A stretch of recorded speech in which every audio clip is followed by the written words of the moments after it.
So far, we have understood a lot about this India and Pakistan, and till 1972, we have discussed related to the scenarios. Till now, I hope that all of you have understood this topic.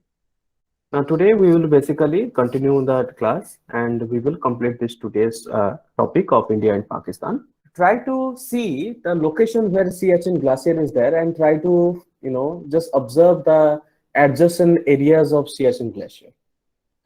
You know that interestingly, what has happened with this Siachen Glacier? You see that Siachen Glacier, it's basically a 3,300 square kilometer. This area, it's basically 3,300 square kilometer. And what is the most importance of this Siachen Glacier? One of the most important focus of this Siachen Glacier is that it is located first of all in the northern of Ladakh. This is Ladakh, in the north side of the Ladakh, north of Ladakh. Okay, and this is the fifth largest glacier. This is the fifth largest glacier in Karakoram range. You will learn in the geography also. Karakoram range. And interestingly, this is the second largest glacier. Second largest glacier in the world. Okay. So you see, this Siachen Glacier is actually one of the most disputed area. Most disputed. Just try to observe this location, okay? Because we will talk about this. Now, what has happened, interestingly, before 1984, remember this. Before 1984, well, nobody was there in the Siachen Glacier. Okay, nobody was there in Siachen Glacier. The reason being, as per the Simla Agreement of 1972, okay, as per the Simla Agreement of 1972, this is of no use. Why? Because the Siachen Glacier, this is non-habitat. Non-habitat. What do you mean by non-habitat? Non-habitat means the weather condition of the Siachen Glacier,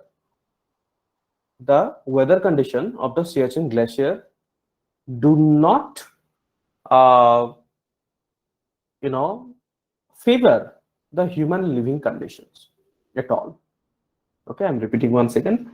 The weather condition of this Siachen Glacier do not favor the human living conditions. So this is the reason why not India, not even Pakistan, they ever before 1984, not any person of the country, they were in that glacier. It was basically a barren land. There were no human being. Okay, there were no human being. So interestingly, what has happened in that during the year of the 1984, it's basically, I would say, 1980s. So in that 1980s,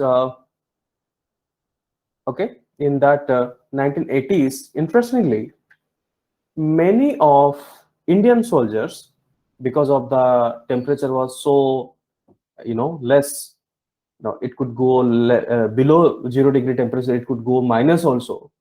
So this Siachen Glacier conditions was not at all favorable. this was one of the reasons why, slowly what has happened, that there was, first of all, there was no Indian soldiers, and in that line, in this line, okay, so Indian soldier also come down. Now Pakistan took advantage, because this is completely Pakistan occupied Kashmir, and Pakistan took advantage of this situation and tried to capture this Siachen glacier. I'm repeating once again. What has happened? Around 1984, the this Siachen glacier, first of all, this Siachen glacier, it was nobody was living. It was like a barren land, not even fit for the human conditions. Okay, but uh, Pakistan somehow got this advantage, and slowly and without any making any noise, they somehow started, moving up to this Siachen glacier. And the Indian intelligence got this information that Pakistan has entered into Siachen glacier. So, I mean, you can say that like from Pakistan side as well as from Indian side, both were struggling. Okay. So till that point of time, it is not that Pakistan has reached to the Siachen glacier. They were planning to reach, and India got the information that Pakistan is planning to reach to that Siachen glacier. So in 1984, you can say India has launched Operation Meghdut.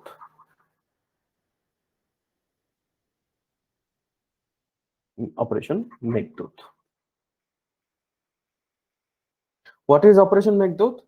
Operation Meghdut is basically Indian operation by Indian Army to obtain this area of Siachen Glacier first. Before Pakistan even captures it, we have to reach to this location first. Okay. Now, you can say that somehow we succeeded. This Operation Meghdut was success, and we somehow covered this particular region. Try to understand. So you can ask me, so what is that importance of Siachen Glacier? Why, if the Siachen Glacier itself is not fit for human living condition, then why it is important for India to reach to that location? Why uh, India was so hurry? Why India was so hurry trying to occupy that particular 3,300 square kilometer of region? You see that this Siachen glacier, this is strategically important. This glacier is strategically important.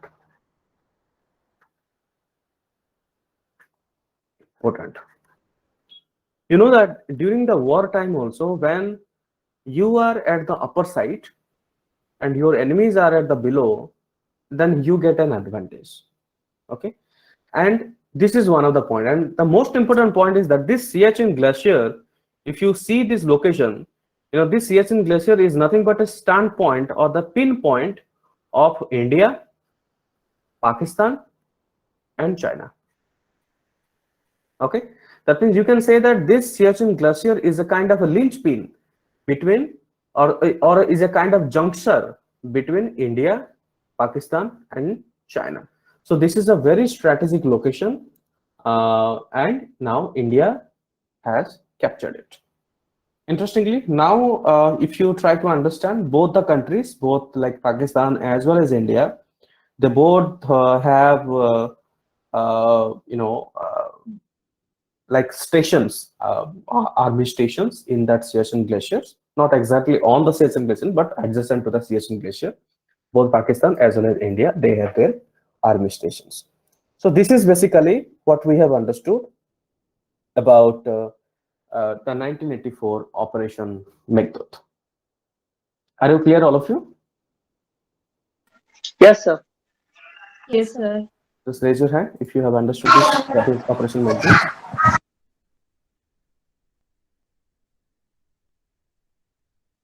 Okay, very nice.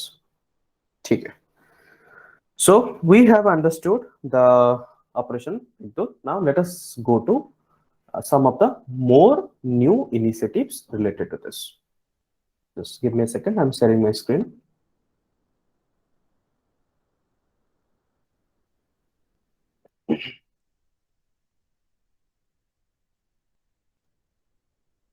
What we have understood, Operation Meghdut.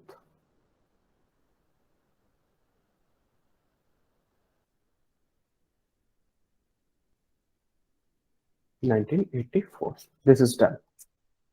Okay. Now let us try to understand more new points.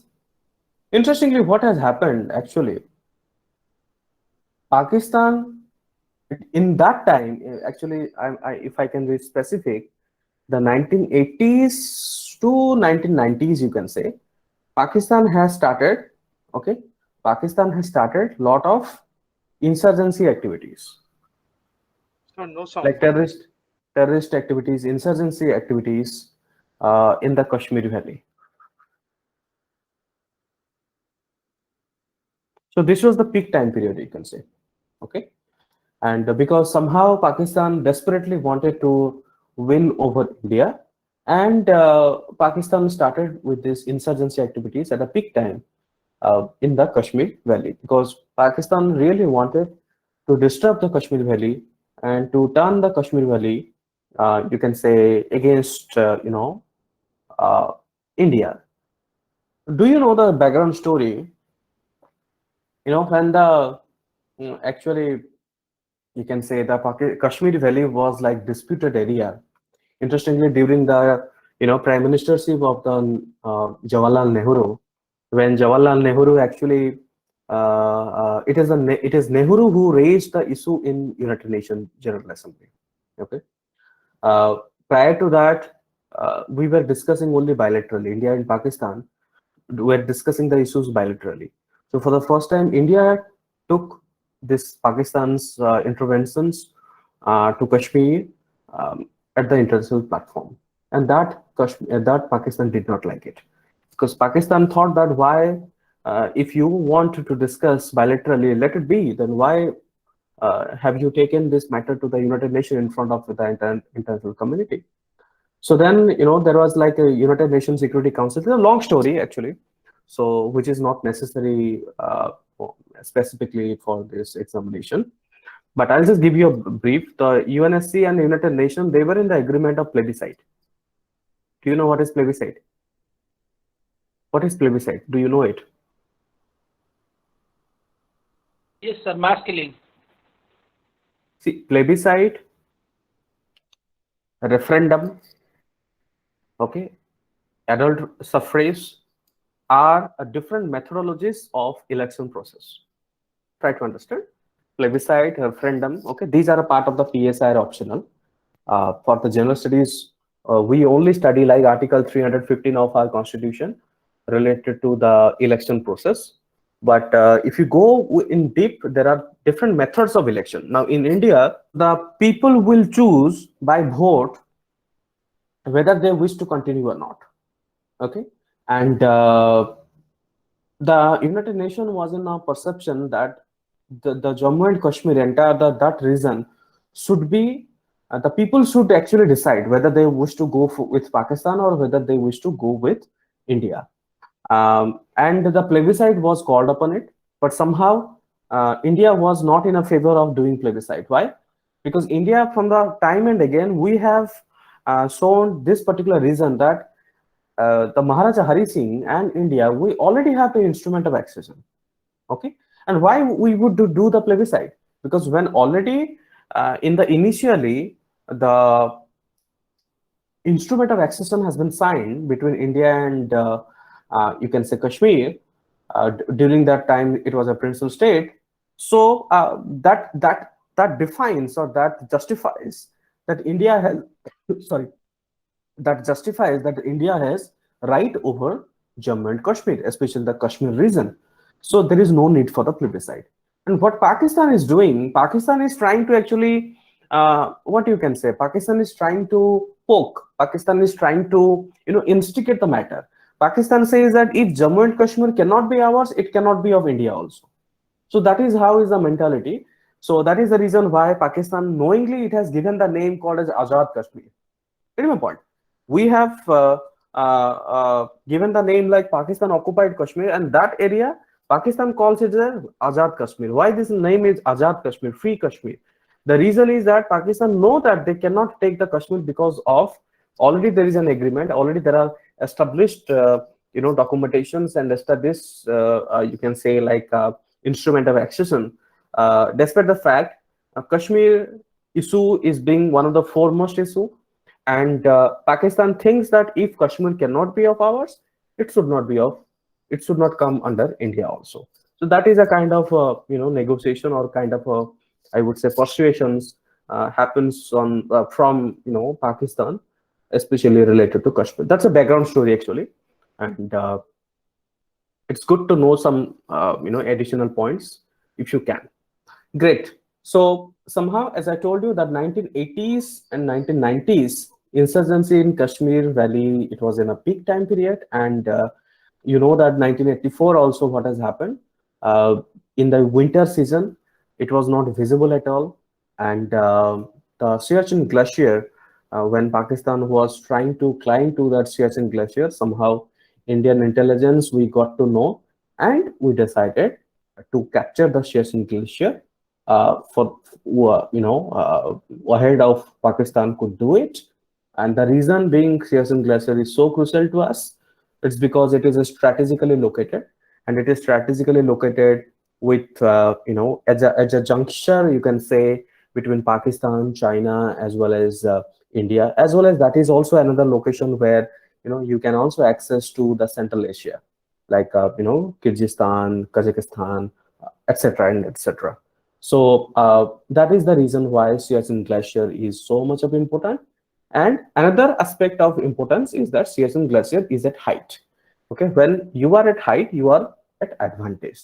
So this is one of the reason, another reason why Siachen Glacier was important, and we could understand. So 1980s and 1990s were peak time period where we have seen a lot of insurgencies activities, and you can say like uh, the Mujahideen, okay, a lot of influx and in the Mujahideen into Kashmir, okay, Mujahideen into Kashmir. So that was what has happened, and you see, 1998, I guess so. 1998, both the countries, India and Pakistan, we have tested nuclear weapon. Nuclear weapon. I'll just show you. Just give me a second.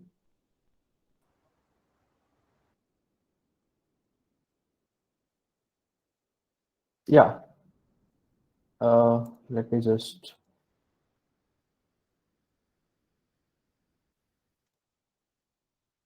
Okay, I think you can see it.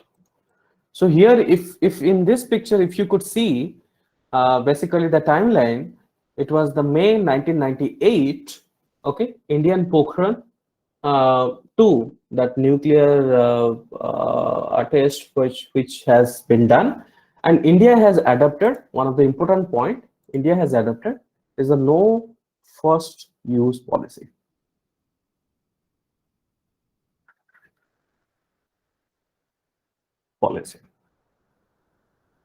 What do you mean by no first use policy? Anyone who knows it? Sir, India will not attack nuclear, will use the nuclear weapons until it is attacked by a nuclear weapon by. Mm-hmm. Sir, am I audible? Yes, continue, Prabhakar.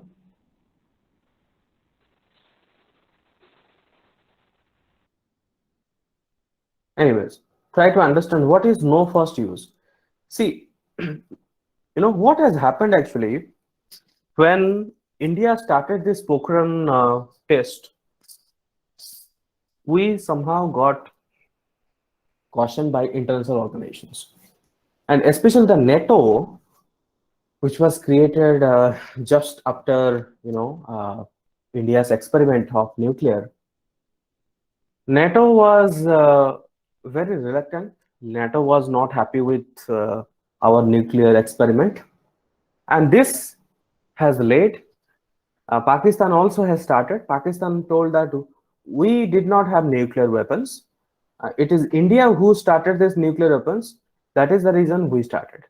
And India has claimed that it is China who started the nuclear weapon, and that is the reason we need to have it because of deterrence. Okay. So what is a deterrence? Like a status quo. You have that weapon, we also have the weapon. Like both of the countries are in a same status. So that is how is the game always. Now, no first use policy means when we already got cautioned by the international organizations and everybody was looking at India that how come India all of a sudden, nuclear technology, basically this was the time period of the Cold War also, if you recall, just previously, we somehow got, we somehow got rid of the Cuban Missile Crisis, which was supposed to trigger to the Third World War. The entire world knows that if the Third World War will happen, then it will destroy everything. And especially the Third World War would definitely include the nuclear weapons. Nowadays, there is a much more, I would say, advanced weapons than nuclear weapons, like hydrogen weapons, then chemical weapons. Like this virus also is, you can say, one of the kind. And these cyber attacks are also another. These are the latest one.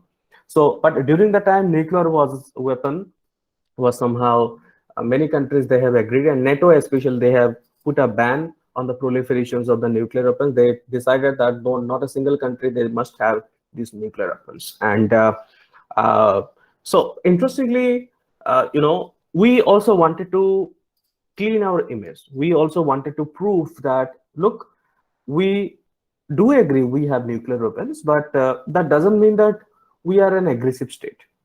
It doesn't mean that we are an aggressive country. We have this nuclear weapon so that we could have the edge over other misadventurous, any kind of misadventure if it happens in future, so that we at least we are ready for it. Okay. So this is a clean image we wanted to show. That is the reason why we decided that no first use. And what is the no first use? That India will never attack. India will never use the nuclear weapons in the first case, which means that if we are attacked by someone, okay, if we are attacked by someone, then only we will attack. Okay, this is what is called as no first use. Sometimes, don't you think that it is kind of a strange, keeping aside that when you are attacked, that means you are gone. There is nothing to attack, because already when nuclear weapons falls on your country, then everything is gone. Okay, so I don't think that we will get a second chance to attack also. So, but anyways, we have this no first use policy, and but recently, Rajnath Singh, the defense minister, he has actually twisted the statement of no first use statement. Basically, he has told that it will be based on case to case basis. Okay, I mean, for which country we will use the no first use and for which country we will not, we will decide. The future will say. So this is also another problem with the Pakistan, that India from the day one related to the nuclear policy, we have agreed to the no first use. Then how come all of a sudden India is trying to say that we will decide or we will think about it on case to case basis?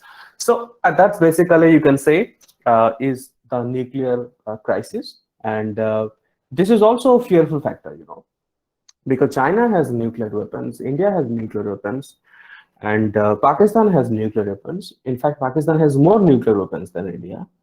And if you try to look at this Southeast Asian regions, probably many international relations experts, they are fearful that if the Third World War will start, it will start in the South Asia, especially including this Pakistan, China, and India. There are many experts who are afraid of this. Okay, and that is the basically what we understand the 1998 with the testing of the Pokhran, and also we decided about the no first use.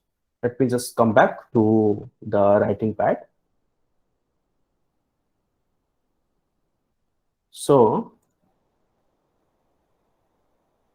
okay.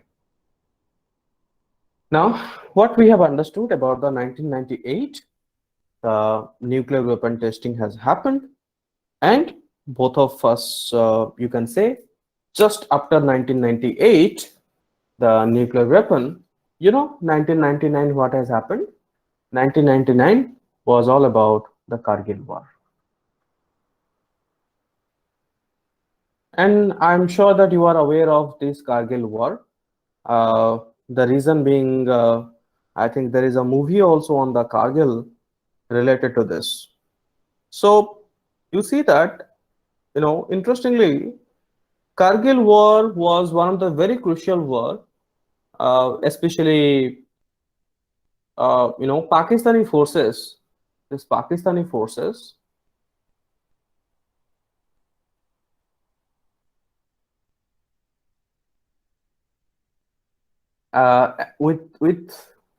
with some Kashmir local, you can say rebellion,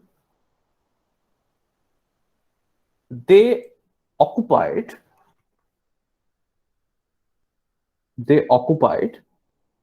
Indian side of LOC.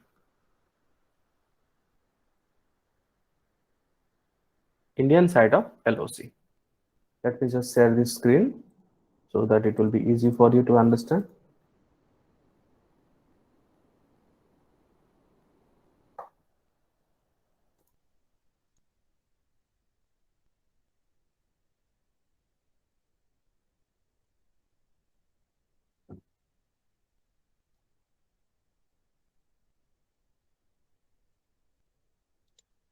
Yeah, this one.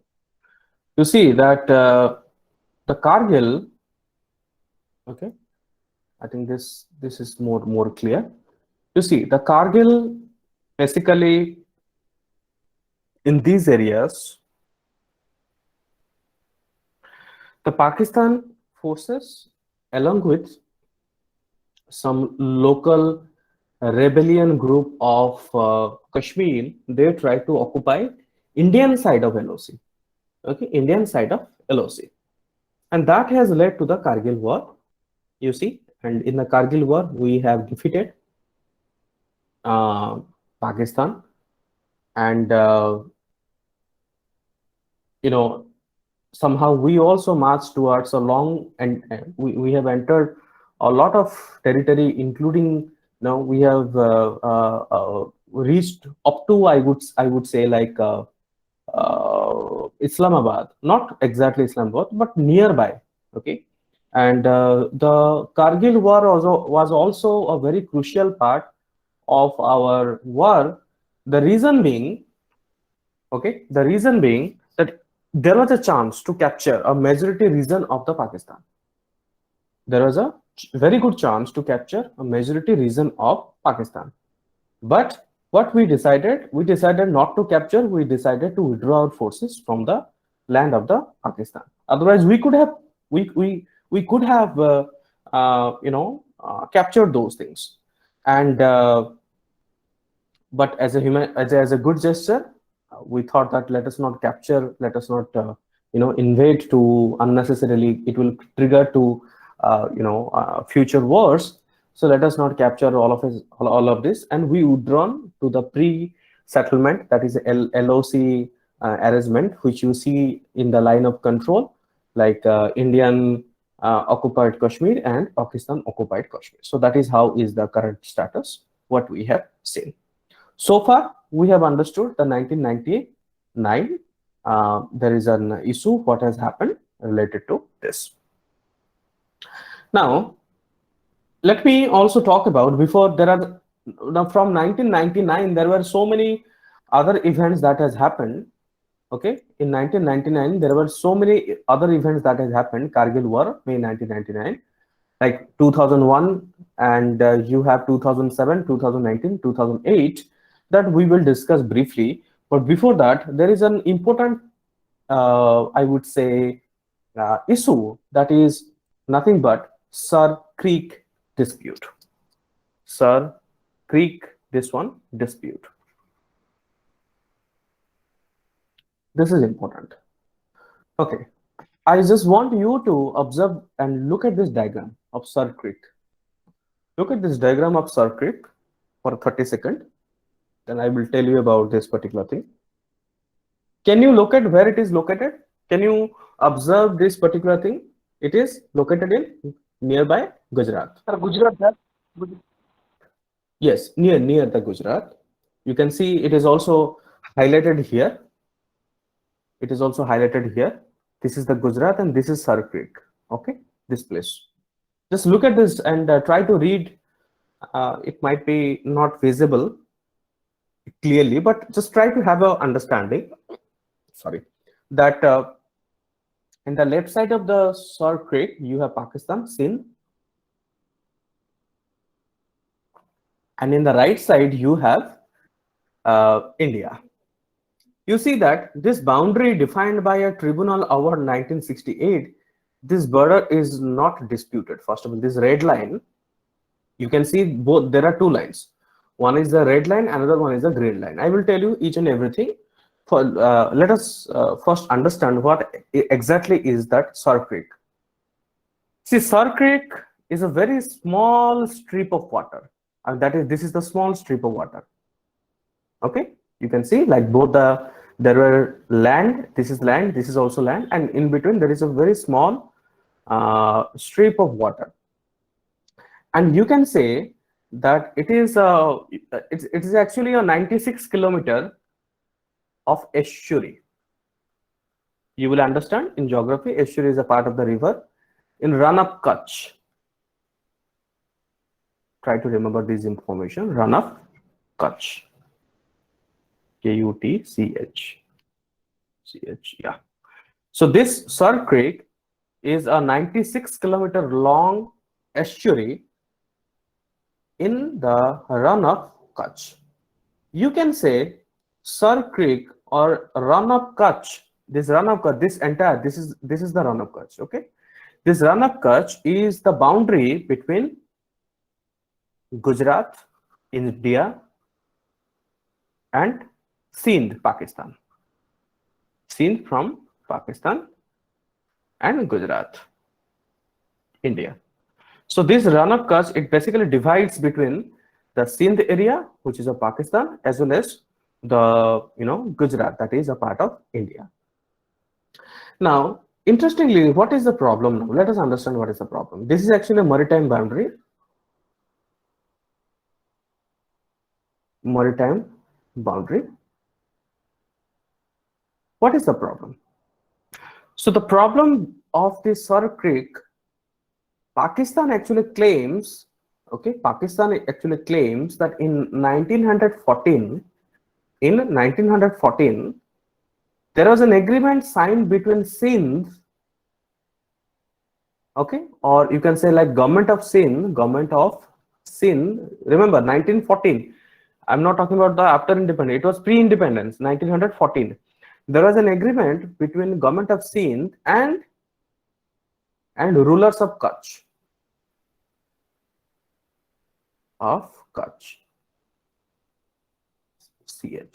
Okay, so Pakistan says that according to the agreement signed between, the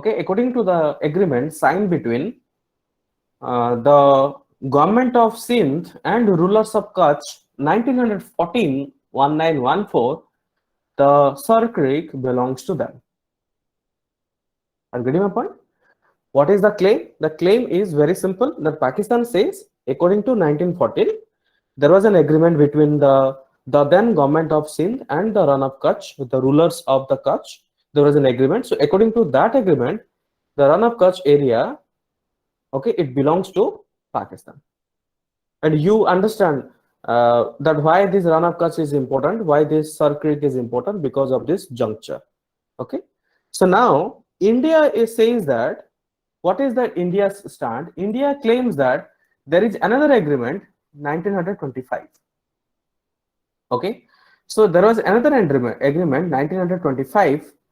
It says that the boundary, the according to 1925, there was a mid channel.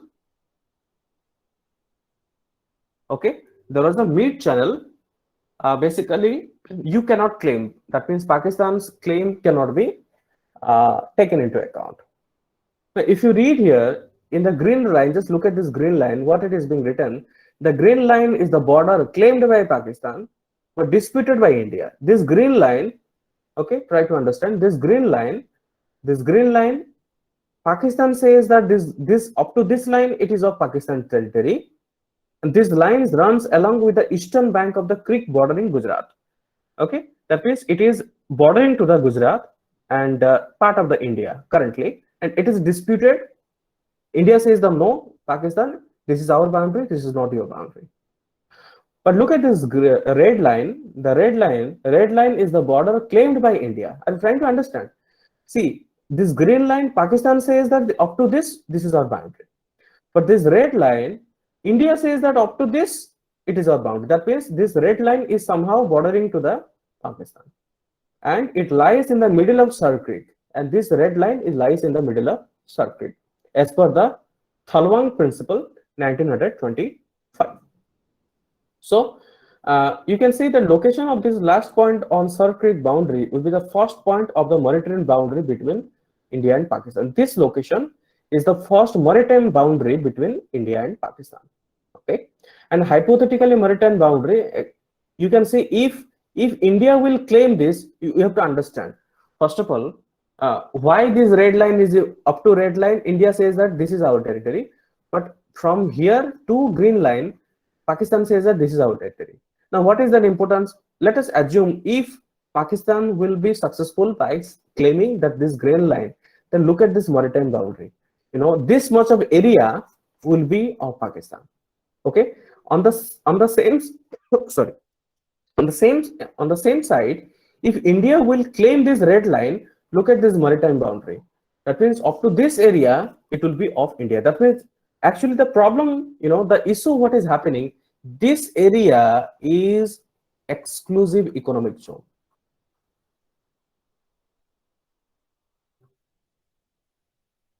And rich in gas. Are you understanding my point? Why this Sir Creek is important?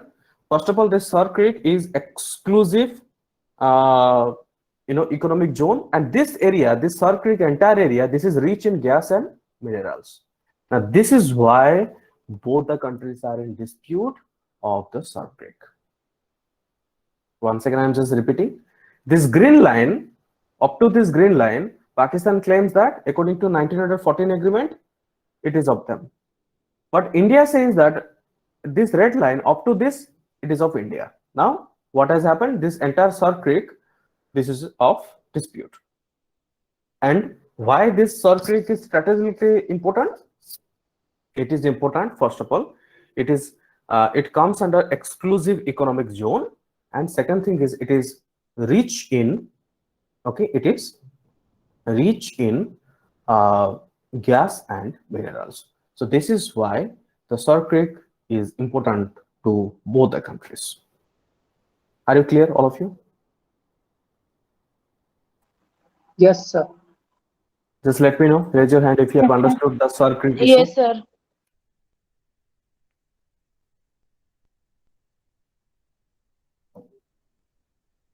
Okay, very nice.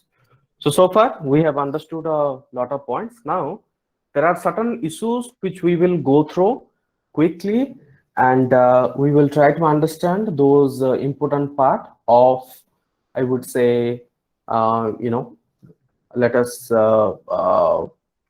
you can say that like other parts like 2001 parliament and etc and etc.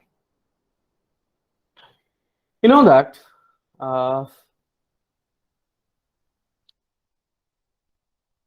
So far, we have understood. I think I was talking about the 1999 Kargil.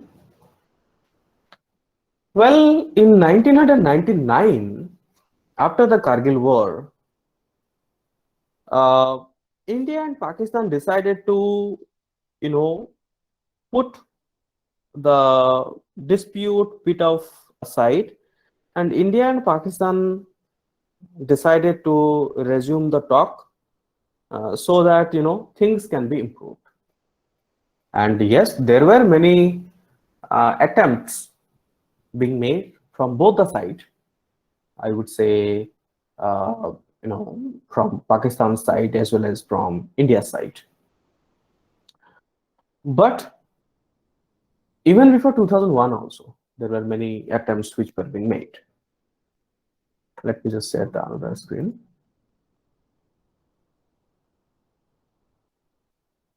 One of the important point during 2001 is the Lahore Declaration.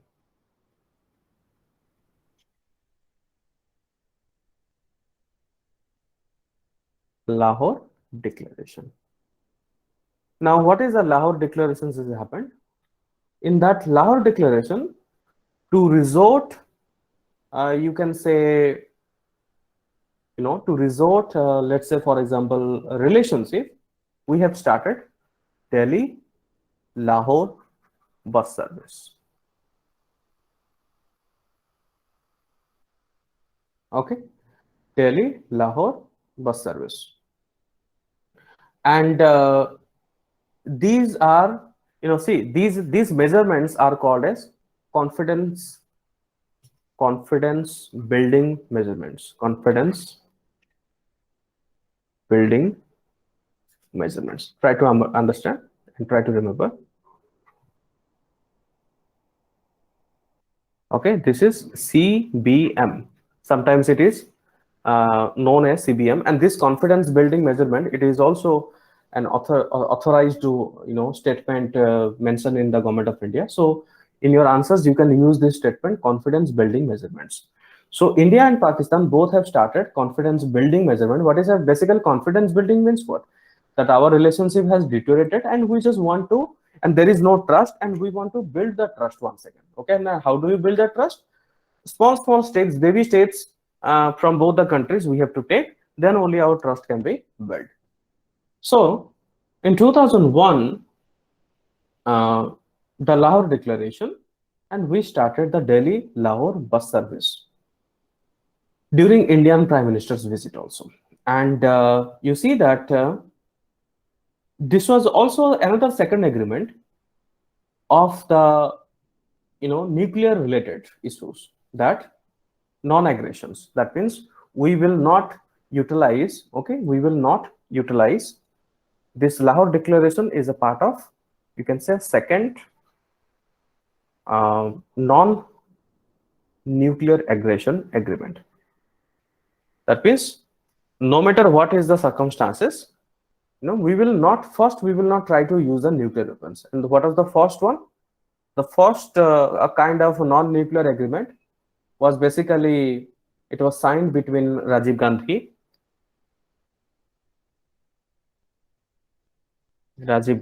and Benazir Bhutto or Benazir Bhutto in 1988. Okay, remember 1984 Operation Meghdut.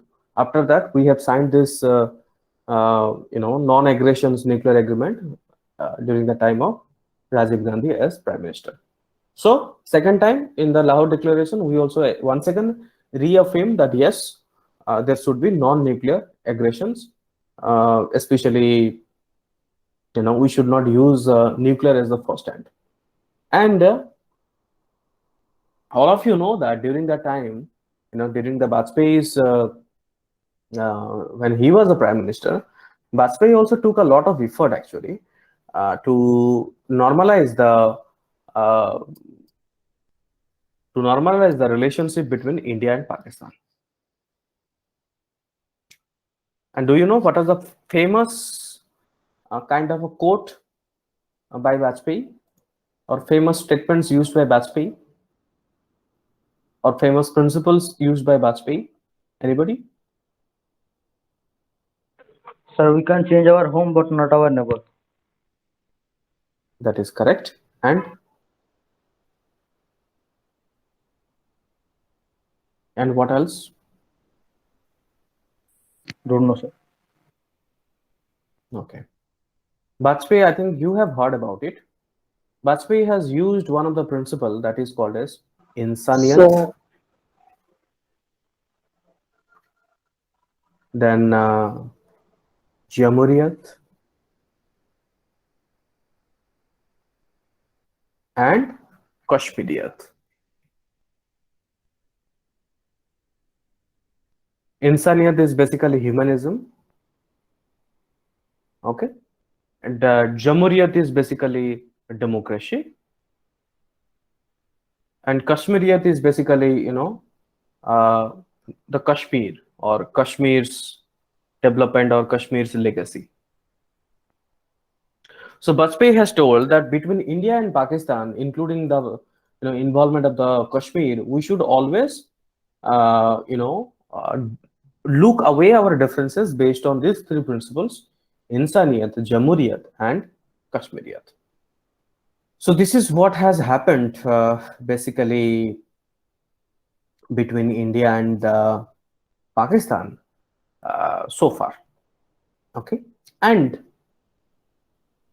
you see that when the Delhi and Lahore bus service, when the Delhi and Lahore bus service, you can say, where is that? Yeah, Delhi Lahore bus service was initiated in 1999. Then what happened? Just after 1 year and 2 year, in 2001, you say Indian Parliament attack.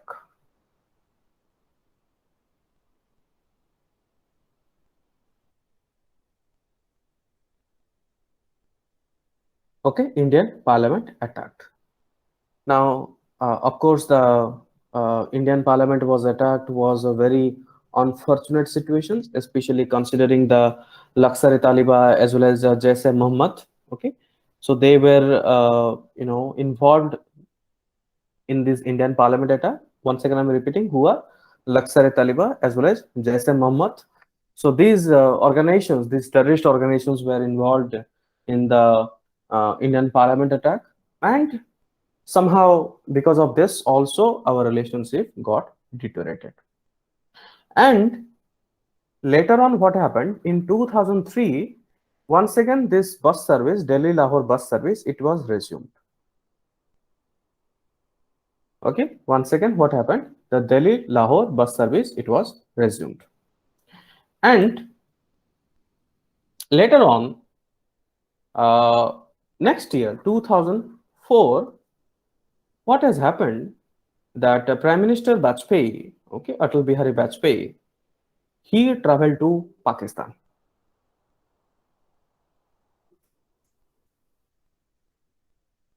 Traveled to Pakistan.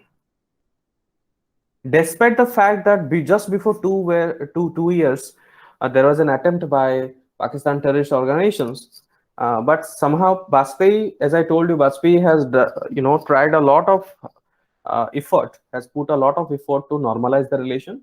So in 2004, Bajpayee traveled to Pakistan. There was a summit, is basically, it is a SAARC summit. Okay, it was SAARC summit in 2004. Can anyone tell me what is the full form of SAARC? Sir, What is the full form of SAARC? South Asiatic. Sir, South Asian Association for Regional Cooperation. Yes, sir. South Asian Association Association of Regional Cooperation. for Regional Cooperation. Remember these things, these are important. The full form of SAARC is South Asian Association for Regional Cooperation.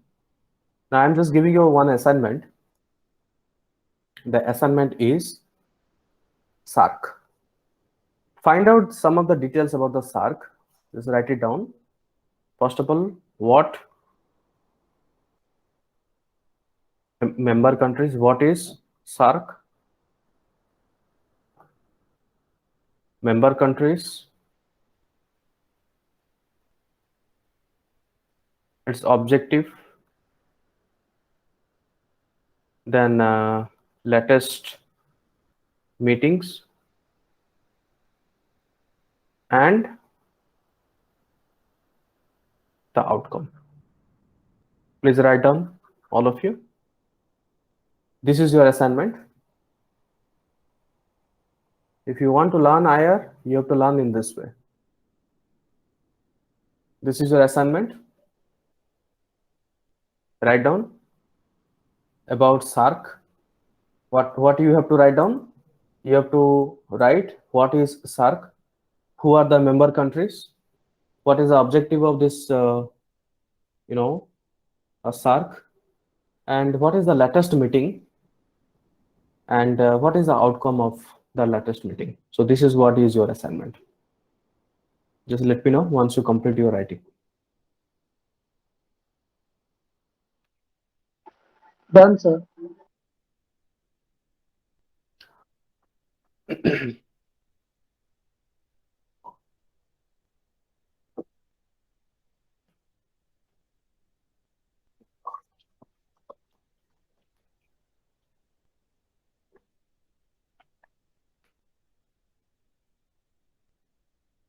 All of you done?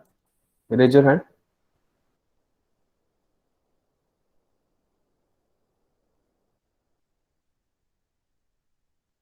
Okay. Okay. So okay, good enough.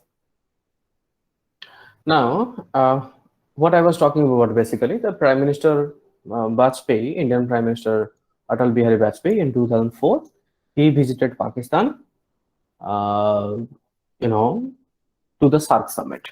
And indeed, in that SAARC summit, when Vajpayee has raised the issue of the terrorism,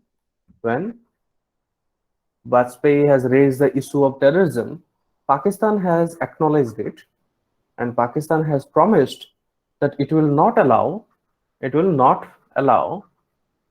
its soil to be used by terrorists.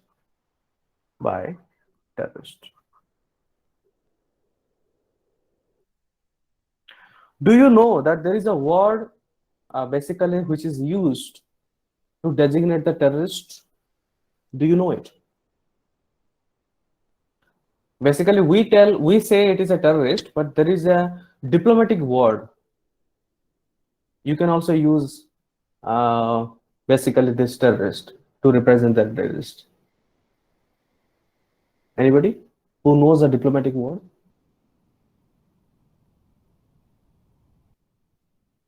These international relations, these foreign policies are very diplomatic. So sometimes they do not use the word terrorism or terrorist. So what they use the word that is called as non-state actor. Try to understand this. Non-state actor. Okay, or factors. What is a non-state? Basically, state is legitimate. Getting my point? State is legitimate. So anyone who is not legitimate is known as non-state. And who is not legitimate? These terrorist people are not legitimate. Okay. So this is a more diplomatic way of saying that we will not allow our soil to be used by non-state actors. Okay. This is a more diplomatic way of writing. So if you learn this way, I'm telling you, if you are using this, small foreign languages, especially these foreign policies or diplomatic languages, your answer can be also much more enriching. So I mean, it's okay. If you cannot, then it's fine, but I would advise you to use these kind of words in your answer writing. So you can say that in 2004, when Pakistan has acknowledged and Pakistan has told about, yes, we will not allow this soil, and also for any kind of anti-India activities. So you can say that this is the first thing of composite dialogue.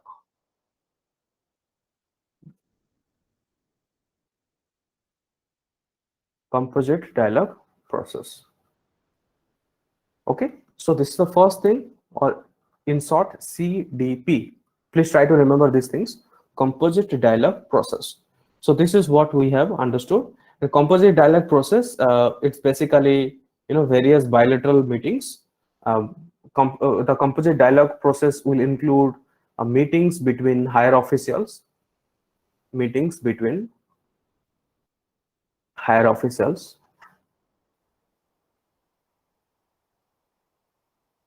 okay, you can say like military officers,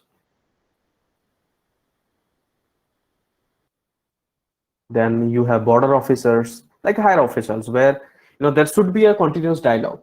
Not the prime minister level, but the below level, like ministers level, the high command level, as well as the foreign secretary level, or military officers level, or border officer level, so that there should be a continuous engagement of talk. There should be continuous engagement of dialogue. But another, you can say, in 2008, next step, in 2008, India has joined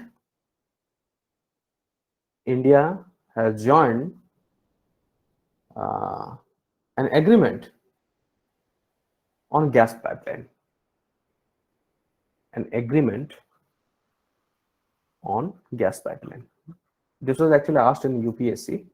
I guess 2013 or 12 it was asked, I guess so. There was an agreement on gas pipeline.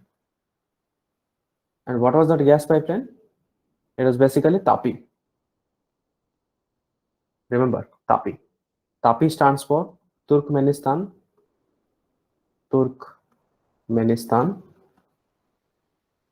Afghanistan,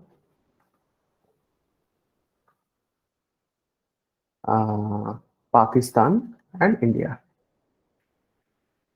Basically, from Central Asia, the gas, the flow of the, if you look at the map of the Central India, if you can imagine that, the gas pipeline will basically enable from connecting all of these countries, Turkmenistan, Afghanistan, Pakistan, and India.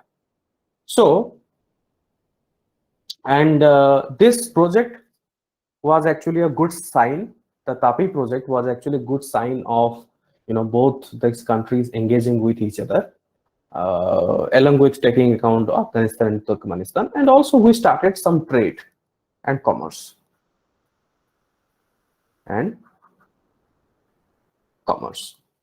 Okay, so you see that the 2008 was also not a good. When we started all of this, there was another major incident what has happened. It was Mumbai terror attack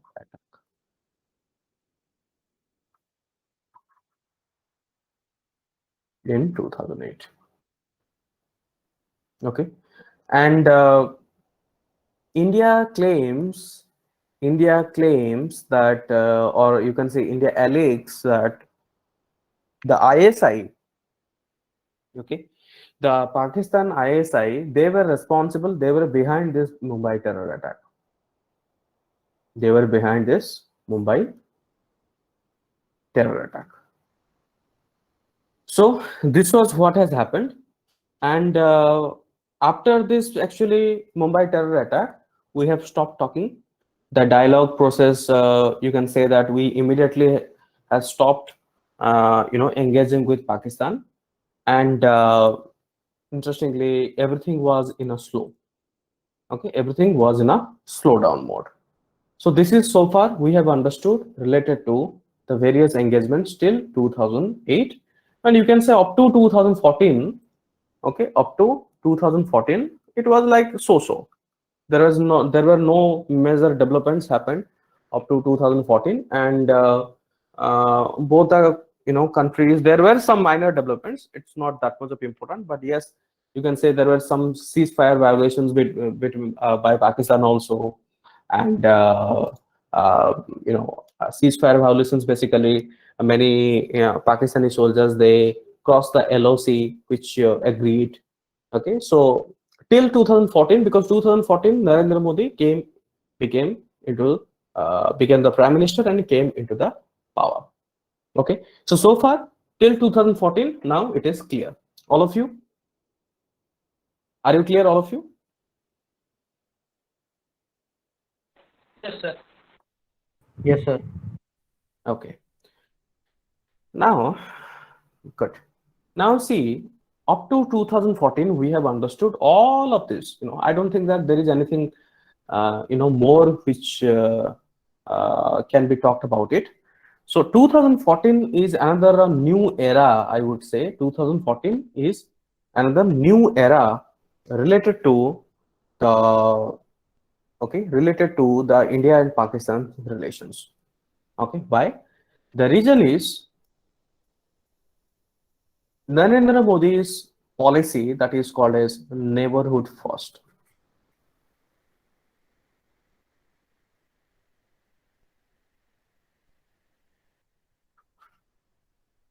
Okay, Narendra Modi started with neighborhood first policies. Now, before we talk about these neighborhood first policies, there are certain small incidences. I'll just talk about those incidences, and then we will try to talk about 2014 onwards, because this is much more important for the examination point of view. Now you see that if we can organize the disputes between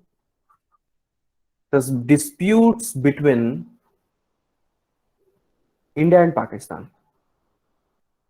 So what are the dispute we can talk? Number one dispute we can talk about over Kashmir, which I have already told you. Okay, now I have explained you a lot. Now what I'm trying to do, I am choosing the important highlights. So these are nothing but highlights. Kashmir issue. Another issue I have told you, Siachen Glacier.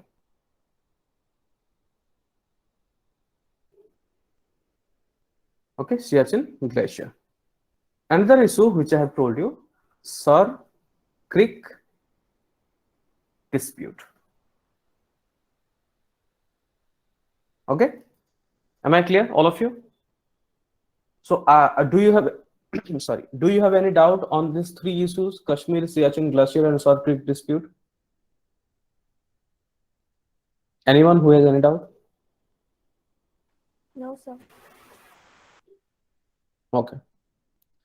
Now there is also another issue, that is also basically your water dispute. Water disputes. Try to understand. See, what I'm trying to tell you, I am making your preparation simple.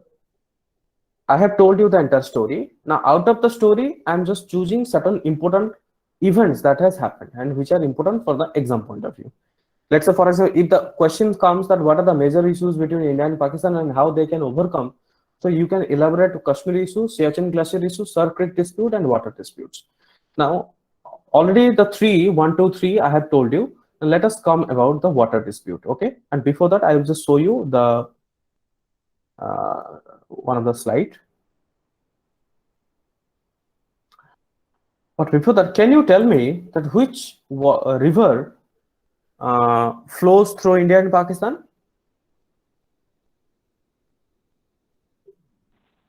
Or in between India and Pakistan? Same, sir.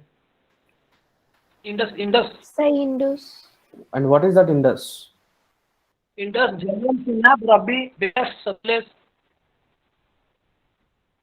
Look at this diagram for 30 seconds. The left side diagram, Indus River system. You will read this thing in your geography class. Okay, you will read in detail, but look at this, just this diagram, 30 seconds, and try to read the locations and try to read the names which are being mentioned.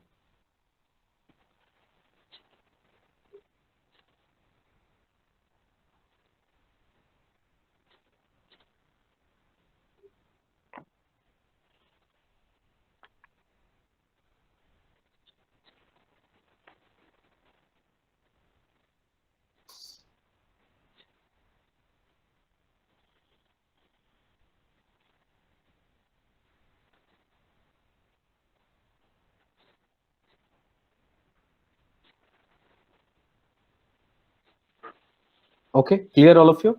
Have you seen this diagram? Now let us discuss Yes, about sir. this diagram. What exactly, if you look at this diagram, you can see that I'm talking about the Indus River system.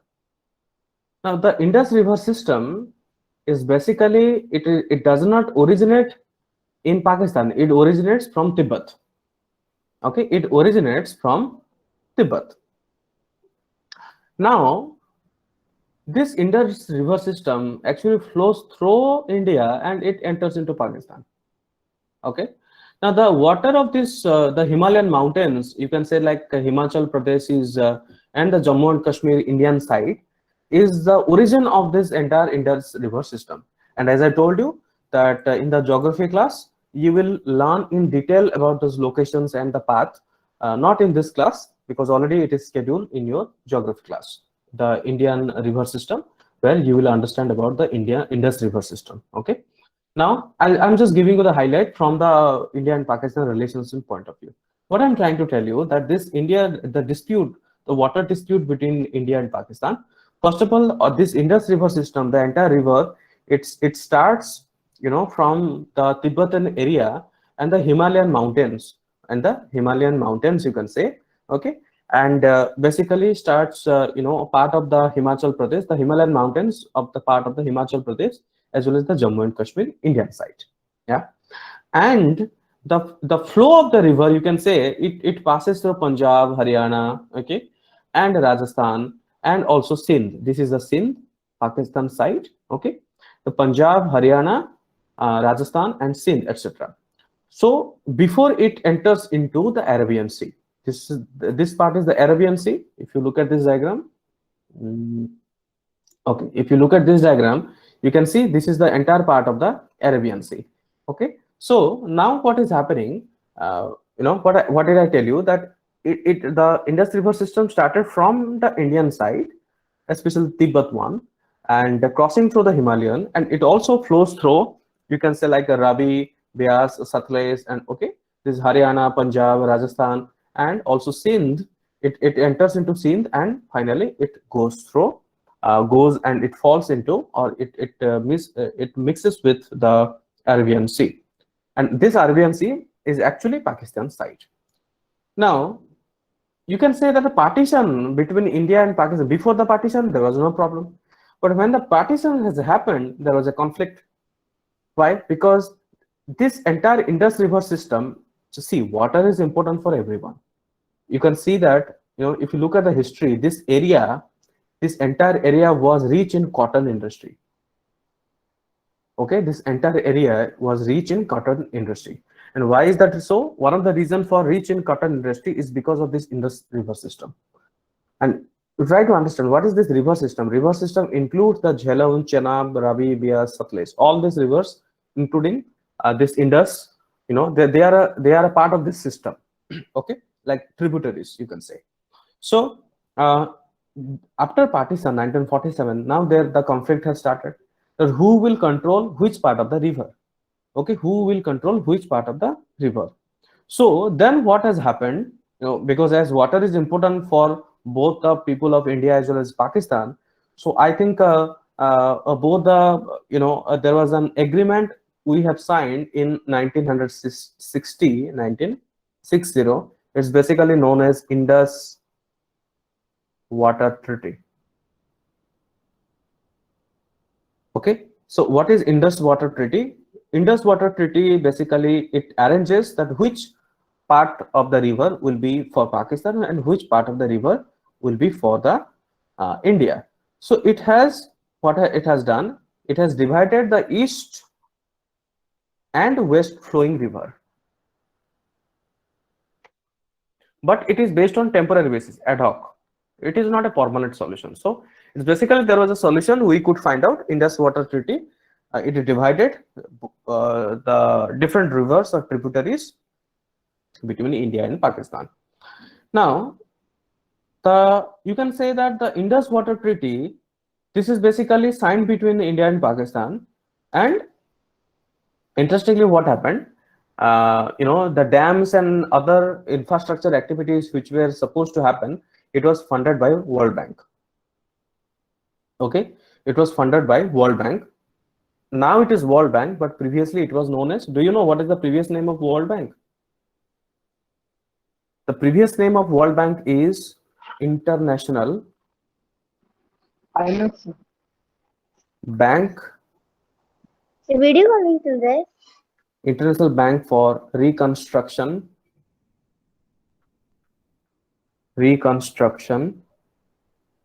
and Development. This was the previous name of World Bank. Okay, so according to that treaty, let us understand what is this Indus Water Treaty. According to that treaty, three rivers, and what are the three rivers? Ravi, Satluj, and Beas. Okay, Ravi, Satluj, and Beas, they were given to India. Try to understand. According to the treaty, Ravi, Beas, and Satluj, they were given to India. And then Jhelum, Chenab, and there is another one, I think it is not mentioned here, it is Sindh. Okay, Jhelum, Chenab, and Sindh, they were given to Pakistan. You getting my point? All these six rivers, they are like part of this Indus river system. They are part of the system. So three rivers were given to India and three rivers were given to Pakistan. Remember this is Ravi, Beas, Satluj given to India, Jhelum, Chenab, and the Sindh river were given to Pakistan. Now, since there is a dispute, okay, since there is a dispute, now what you see that the river actually, all this like Jhelum, Chenab, and the Sindh, the water into the Jhelum, Chenab, and Sindh also comes from, it flows through India. So if India will stop it, then they will not get water. So last year, what has happened actually with the Modi government, I'm sure that you are aware of the Pulwama attack. Pulwama terror attack. Yes, Okay. sir. Yes. With the retaliation of the Pulwama terror attack, Modi government has decided to stop the sharing of this water river system, and Modi government has decided to divert all these rivers to Yamuna. The Yamuna one, which flows through the Delhi and other thing, and it finally joins with you can say the Bay of Bengal, the eastern part. Okay, so this is what is the dispute. Now, just to conclude, what did I say?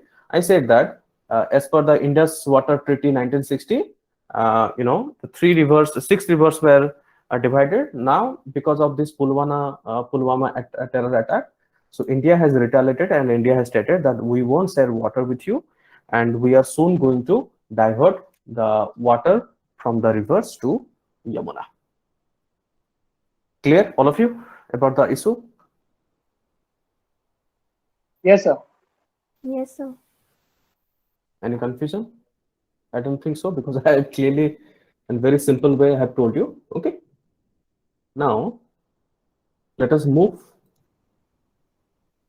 So far, I have told you about all of these four issues. I hope that all of you are aware of the four issues and what has happened. Now, you see, let us come to the 2014 onwards, what has happened. So from 2014, when Narendra Modi has started the neighborhood first policy, okay, neighborhood first policy. So what we did, first of all, since 2014, you can say that India has made attempt once again to reinstate the India and Pakistan relations to normalcy. You can say that our Prime Minister, when Modi won the election and during the swearing-in ceremony in May 2014, Narendra Modi has invited the then Prime Minister of Pakistan, Nawaz Sharif.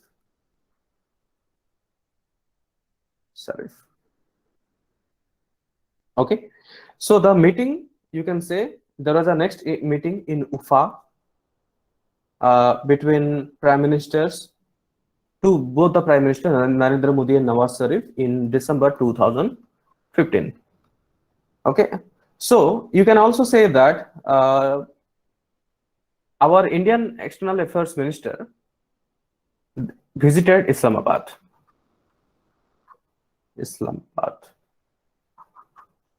Okay, and the comprehensive bilateral dialogues also started since December 2015. We decided that we will once again include.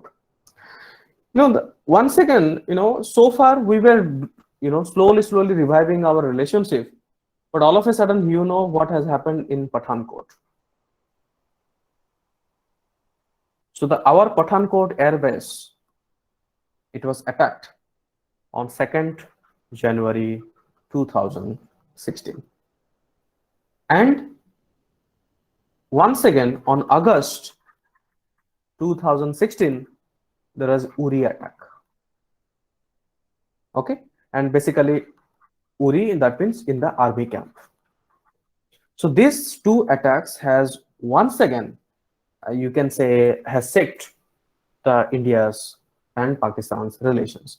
And followed by, there is another attack that is basically Pulwama attack by Pakistan-based Jaish-e-Mohammed on 14th February 2019. Just try to understand, Narendra Modi government was trying to normalize the relationship, considering the neighborhood first policy. Okay, that means we will give importance to our neighbors first. And there were like 2014, there was a meeting, 2015, UFA, there was another meeting. The External Affairs Minister in December 2015, we also visited. Just, just in December 2015 was the visit. Then all of a sudden, what has happened on the 2nd of January 2016, Pathankot airbase attack. August 2016, Uri attack. Then Pulwama attack on 14th February 2019. So this has made to stop the talk. So what we told, the talk and terror cannot go in hand. Okay, talk and terror cannot go in hand. Now, you see, next also, if you try to understand in much more detail. So when Mr. Imran Khan won the election, okay, then our Prime Minister Narendra Modi on 30th July, if you cannot remember the date, it's okay, just try to understand the events. 2018, Narendra Modi spoke to Prime Minister Imran Khan, and Narendra Modi congratulated him that yes, congratulations, you have won in your National Assembly. So as a response to the congratulating letter from Indian Prime Minister to Imran Khan has responded. Okay, Imran Khan has responded with a letter on 18th of August. 30th July, 18th of August. So Imran Khan has written a letter 2018 by stating that yes, we should engage meaningful and constructive engagement.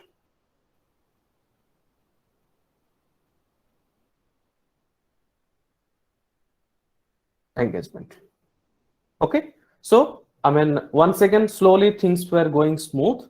All of a sudden, what has happened? And interestingly, Pakistan also, you can say that in the letter also, Pakistan has suggested that there was actually United Nations General Assembly in Newark. Okay, and where the foreign ministers, there were scheduled for the foreign ministers meeting between both India and Pakistan. But you can say that, like, India has also accepted. It's not like India has denied. India also accepted that yes, we will talk. We will talk with you, especially with Pakistan.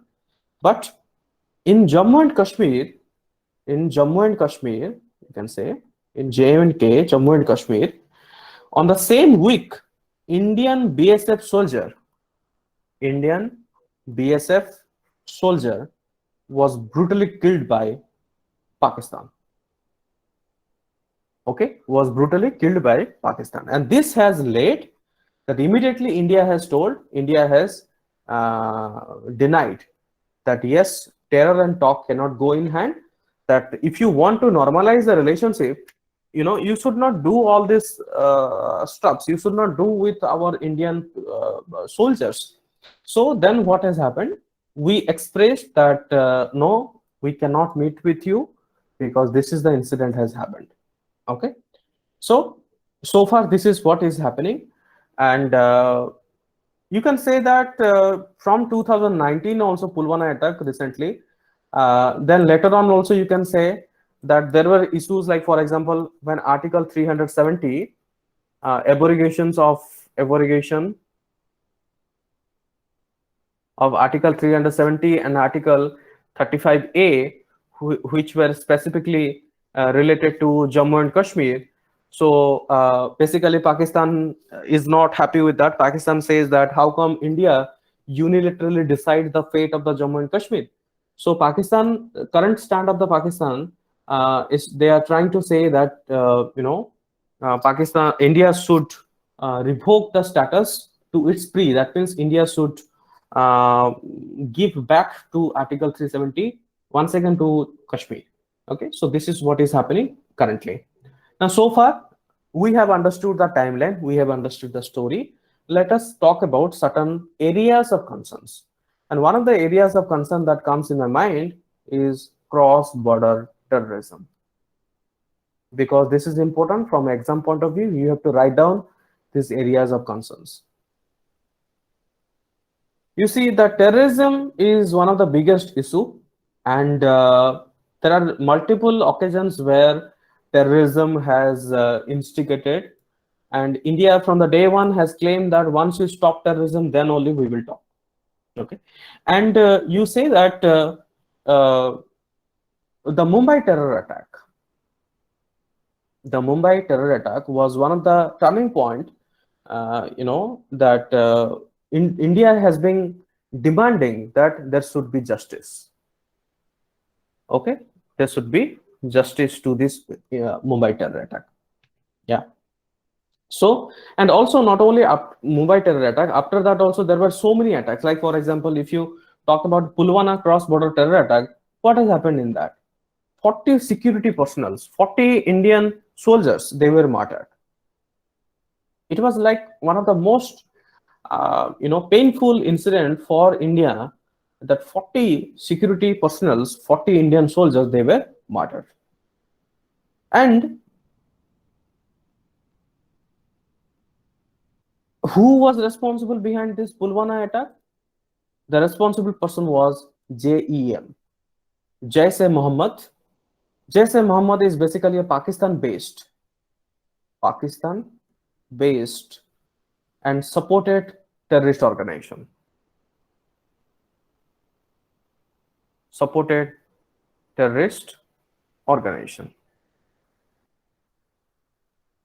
And this is terrorist organ. It was actually JEM is also mentioned as in the blacklist by the United Nations. Okay, and internationally you can say like there is a person known as Masood Azhar. So it is already blacklisted by United Nations. Yeah. So there are a lot of credible, you can say that incidences what has happened. And on 14th November there was a Pulwama attack, and once again you can say on 26th, on 14th February, this happened on 14th February. After that 2019, just after the couple of days, I would say 26th February, there was another attack in Balakot. Okay, in Balakot. So this is what is happening related to the cross-border terrorism, and this is what we have known so far. That means there were majority of the incidences where we want to do things, we want to solve the issues, but India has now determined that terror and talk cannot go together.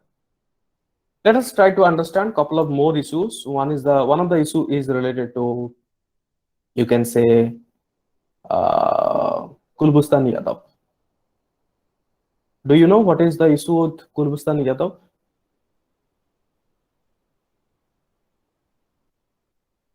Anyone who knows this issue? Yes, sir. What is that Kulbustan Yadav issue? Actually, he has been kidnapped by the Pakistan army from the Chabahar port, sir. He was deported there.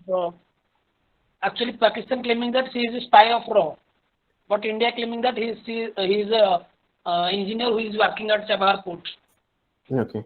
So basically, Kulbustan is Jadhav. He is a retired naval officer. Okay, he is a retired naval officer who was arrested near Iran and Pakistan border in Balochistan. In Balochistan by Pakistan. Okay, Balochistan is a place which is basically disputed. Now, what Pakistan is saying, Pakistan is accusing, actually, Pakistan is accusing of spying and espionage. Okay, and Kulbustan was sentenced to death.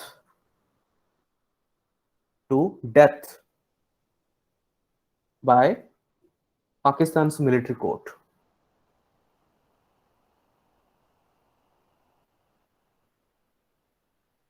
Okay. Now, but from Indian side, we have taken this matter to International Court of Justice, ICJ, International Court of Justice, by saying that according to Vienna Convention,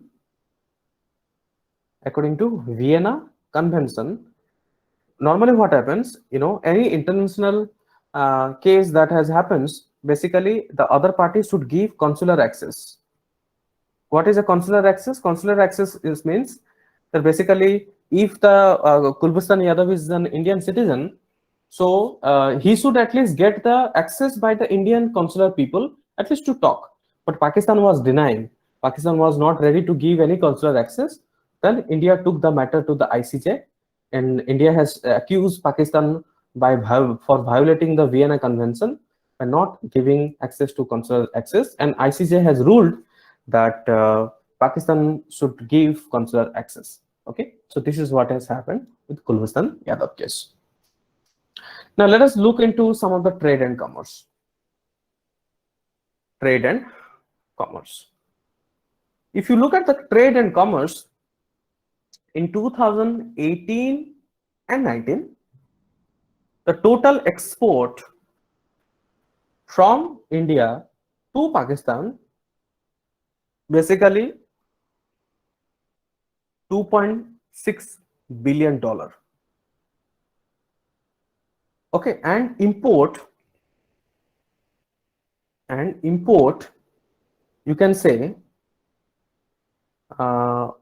US dollar $0.495 billion.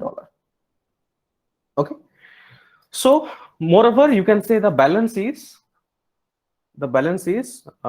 US dollar $1.57 billion. So this is what is the status of trade and commerce, and there are certain points which we have to understand, that India has given MFN status. What is MFN? MFN stands for, what is MFN? Most favorable. Yes, Favorable most country. favored nation. India has given MFN status to Pakistan in 1996, but Pakistan has not given. Okay, but Pakistan has not given. And there was a decision, actually, in the Pakistan cabinet has made a decision on November 2, 2001, but it is still not implemented. Okay, then in August 2022, you can say in August 2012, India has reduced 30% of its SAPTA sensitive list for non-least developed countries. I will explain you, don't worry. Countries including Pakistan, bringing down the tariff, bringing down the tariff on approximately 264 items to 5% within 3 years. Do you know what is SAPTA? SAPTA is actually stands for SAPTA, SAFTA. SAPTA stands for South Free trade. Asian Free Trade Area. Okay, so this is your assignment. Just write it down. What is SAPTA? What is the objectives of SAPTA? Who are the member countries? What is the latest announcement, latest meetings, and what are the outcomes? This is one of your assignment. Remember the assignments which I am giving. I have given you SARC, and this is the next assignment which you have to do. That is SAPTA. Okay, just write it down. Now here in SAPTA, basically you have Afghanistan, Bangladesh, Bhutan, India, Maldives, Nepal, Pakistan, Sri Lanka. These are the member countries of the SAPTA. So this is a designated area of trade and commerce. So what India has done in 2012, we have reduced 30% of its sensitive list. That means we have reduced, there was a custom duty. We have reduced the sensitive list to the non-least developed countries. That is including Pakistan. Pakistan is you can say that comes under the non-least developed countries. And you can say that after all of a sudden, after this Pulwama attack on February 2019, what we did on February 2019, we also removed the MFN status. Most favored nation status we have removed. That means India has removed MFN status. And also we have increased the custom duty on exports, from Pakistan. To 200%. It's too much. That means things will be costlier. So this is what is all about the trade and commerce, what has happened. And Pulwama attack was one of the devastating conditions, and it has put everything into standstill. And finally, what I have told you about this Indus Water Treaty, and you can say the latest development of the Indus Water Treaty.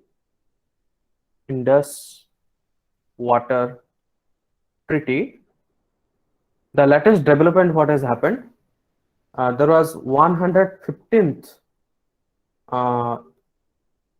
permanent Indus Commission meeting. This PIC, Permanent Indus Commission, is responsible for the executives of Indus Water Treaty. PIC. It was held on 2018 August. Okay, August 2018 in Lahore. Okay, so in this particular meeting, we have discussed about two projects. One project is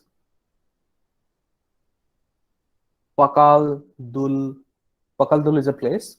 Okay, Pakal Dul hydroelectric power project. Remember these projects: hydroelectric power project and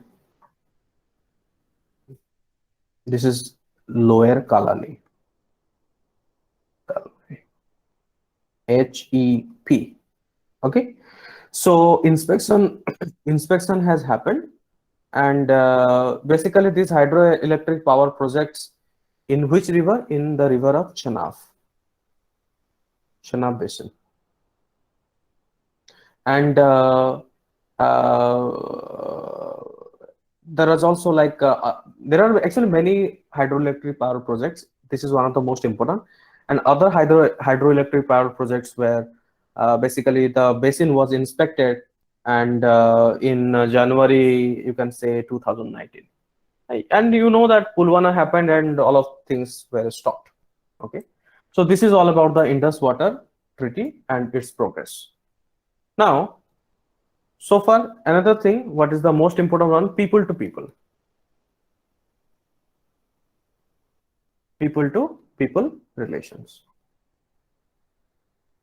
Under the people to people relations, you can say that India claims that there were 275 Indians, fishermen, okay, presently they were believed in Pakistan's custody. Pakistan's custody. However, Pakistan acknowledged that no, it is not 275, it is only 262 fishermen. They are in Pakistan's custodies. And you can say that delegations from of fishermen's representative from the state of Gujarat, they visited Karachi in 2015 for release of 57 Indian fishing boats, and Government of India has taken up the matter, you can say, and 1100 fishing boats are presently in the custody of Pakistan. This is what India believes. Then you can say like there are some visit of religious shrines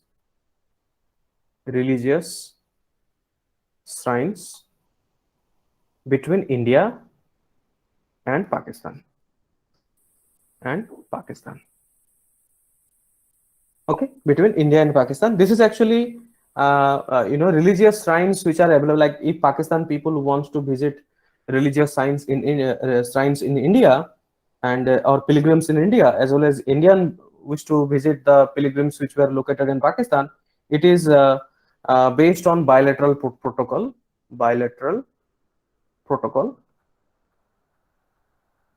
Okay, the religious shrines protocol on the visits, bilateral protocol on visits. This is the name actually. This is the full name. Visits to religious shrines. It was signed in 1974. Remember this. Okay, this is driven by the bilateral protocol which India and Pakistan have signed in 1974. There are actually 15, you can say, 3 Hindu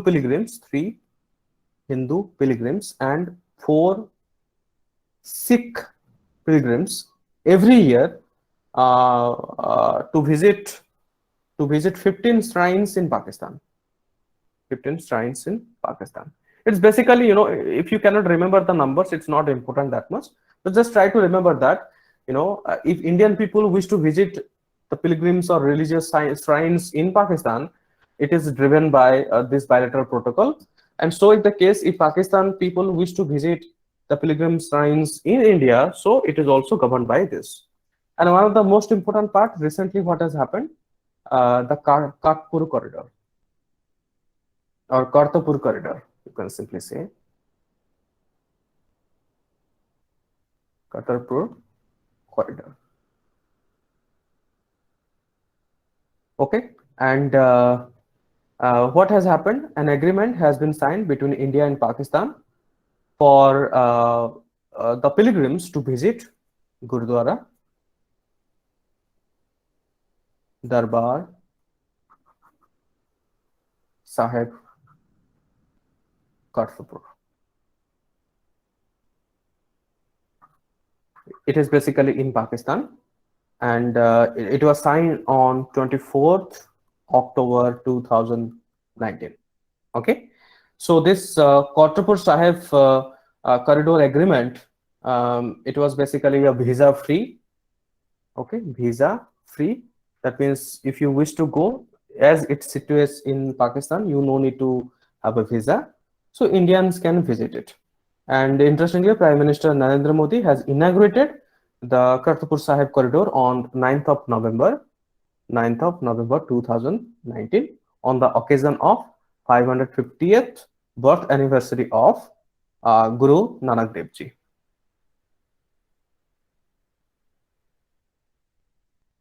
You can say approximately 44,000 pilgrims so far have visited the Kartarpur corridor so far. So this is all about what has happened, all of these conflicts. Now let us try to discuss a couple of more points.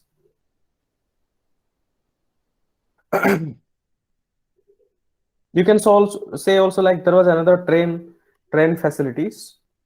The train facilities is known as Samjhauta Express. Now all of these things are stopped because of after this Pulwama attack.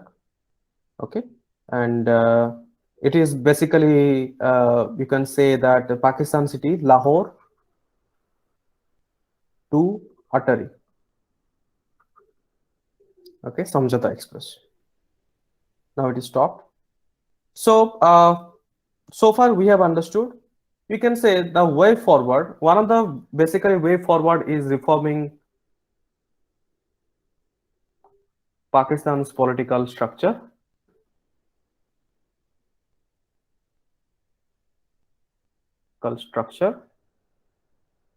Okay, and the people-to-people relations also. People-to-people relation. We have to promote trade and the diplomacy. And you can also talk about many issues, like for example terror attack and etc. Okay, both of the countries, we have to work closely with each other to stop and to also once again we have to engage with each other. Basically you can say like to build the confidence among India and Pakistan. So sometimes we feel that India and Pakistan relations it may not it may not come to a normal point. Many experts, they think that both India wants to maintain status quo and Pakistan also wants to maintain status quo. The resolutions between India and Pakistan is not visible, is not expected very soon. I think it will take a lot of time between India and Pakistan to resolve these issues. And one of the way to resolve these issues is dialogue and connecting with people to people, as well as the promoting trade and the diplomacy, the talk. And Pakistan also needs to change its structurings, because terrorism is one of the major issue that India has been highlighted since the day one.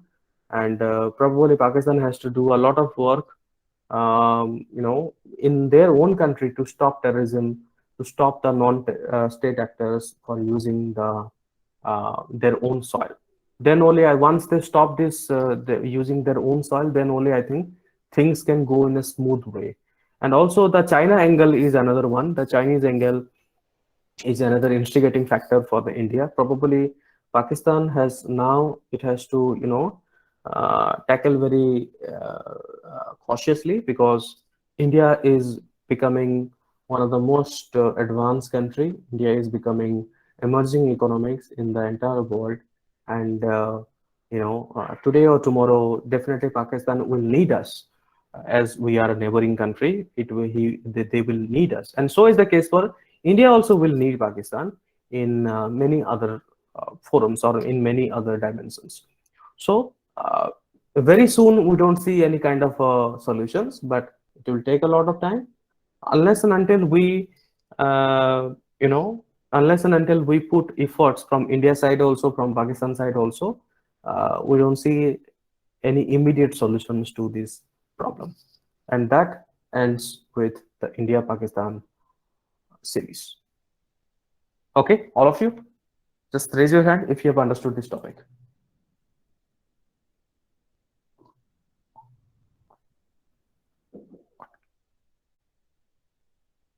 Interesting or no?